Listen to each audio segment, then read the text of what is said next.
ហើយខ្ញុំសង្ឃឹមថាប្រទេសលើពិភពលោកដែលកំពុងតែអនុវត្តនៅនយោបាយតាមគោរពច្បាប់អន្តរជាតិដោយជៀសវាងការមិនប្រើកម្លាំងឬគម្រាមប្រើប្រាស់កម្លាំងនិងគ្រប់គ្រងដល់កម្ពុជាក្នុងការស្វែងរកដំណោះស្រាយដោយសន្តិវិធីដោយសន្តិភាពតាមរយៈការចរចាទ្វេភាគីនិងតាមរយៈនៃយន្តការតុលាការអ្នកណាក៏ដោយដែលគិតវេះពីតុលាការមានន័យថាខ្លួនមានពិរុទ្ធភាពនិយាយតាមត្រង់មួយបែបគឺមានតែចោលទេដែលវាខ្លាចតុលាការណាបើយើងមានភាពបរិសុទ្ធមិនទៅខ្លាចតុលាការទេមិនទៅខ្លាចតុលាការទេ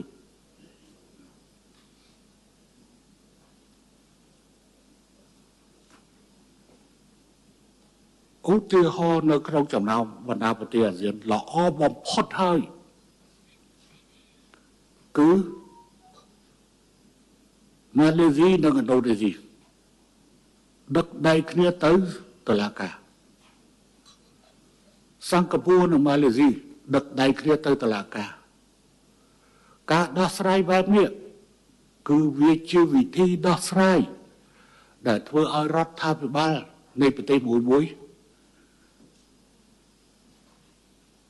ជៀសផុតពីគំនាបរបស់មហាជនរដ្ឋាភិបាលមួយមិនអាចទៅចង្អុលថា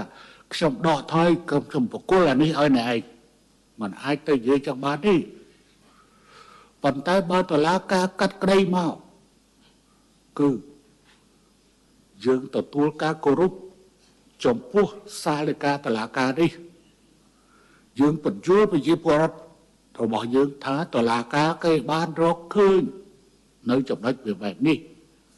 អញ្ចឹងយើងត្រូវទៅលះបង់កន្លែងហ្នឹងទៅណាចឹងវិធីវាជាល្អបើវាយទឹកគ្នាតើសាច់ឈាមអស់ប្រមាណ